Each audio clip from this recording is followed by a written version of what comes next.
नमस्कार, मैं डॉक्टर जवाहरलाल गिरी एक लंबे अंतराल के बाद आप लोगों के समक्ष उपस्थित हुआ हूँ। कुछ अपरिहार्य कारणों से मैं आप लोगों से दूर रहा, लेकिन अब उम्मीद करता हूँ कि आने वाले समय में बराबर हमारी बातचीत होती रहेगी।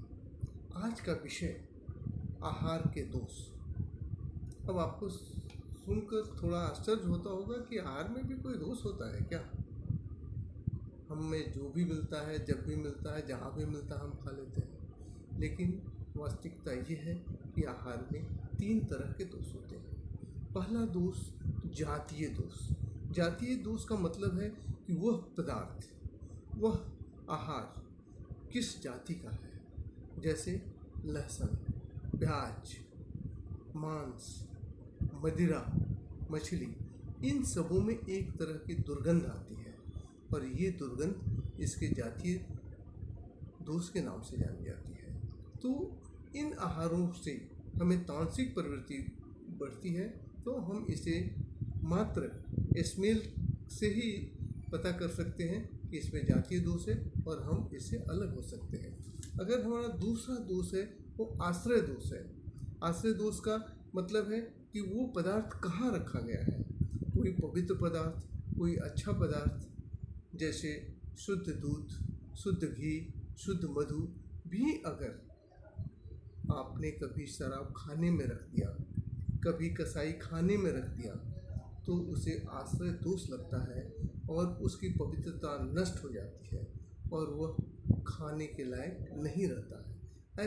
इसलिए पवित्र पदार्थों को, पवित्र भोजनों को गलत जगह पर रखकर उसे दूषित न करें, उसे सही जगह पर रखें और उसके बाद ही उपयोग करें। तीसरा दोष जो आता है वो दोष है आपका, उसको मैं आपको निमित्त दोष के नाम से बताना चाहूँगा।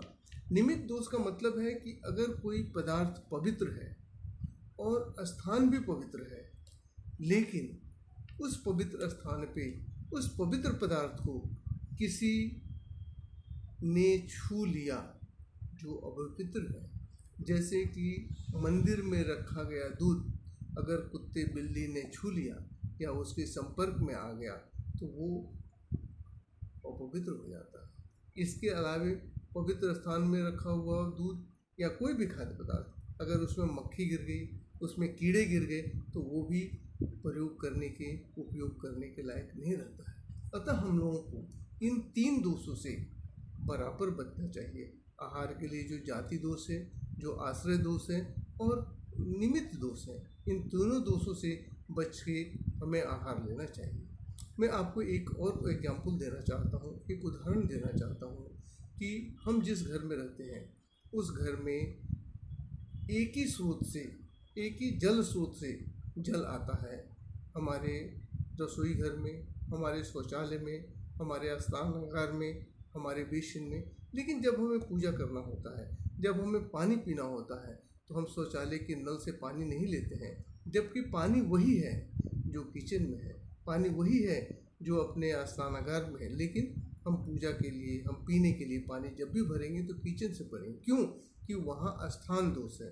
स्थान दोष होने के कारण उस स्थान का पानी एक होने के कारण भी वो दूषित माना जाता है, क्योंकि वहाँ के वातावरण जो होते हैं, शौचालय का वातावरण, स्नानागार का वातावरण या बेसिन का वातावरण, ऐसा होता है कि जब पानी वहाँ से आता है तो उसे वो दूषित करता है। अतः हम कभी भी उस पानी का उपयोग नहीं करते। जब हमें पीने या पूजा करने की ज़रूरत होती है तो हम रसोई घर से ही पानी लेते हैं या ऐसे नल से पानी लेते हैं जहाँ का वातावरण शुद्ध हो।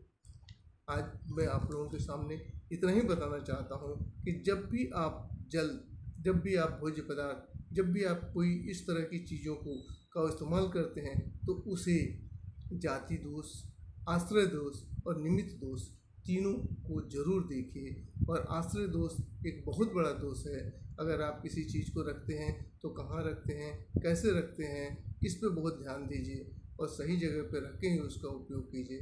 नहीं तो चीज़ अच्छी होने के बावजूद भी आपको उसको पूरा लाभ नहीं मिलेगा। दूसरी बात है निमित्त दोष।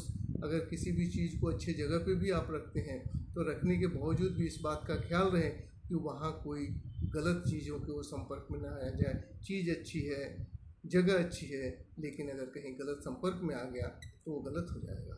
अतः आज के लिए इतना ही काफ़ी है। आप सभी इस पर ध्यान दें, अपने भोज्य पदार्थों के लिए, अन्य पदार्थों के लिए कि सही जगह का चुनाव करें, सही चीज़ों का चुनाव करें और उसका उपयोग करें। नमस्कार।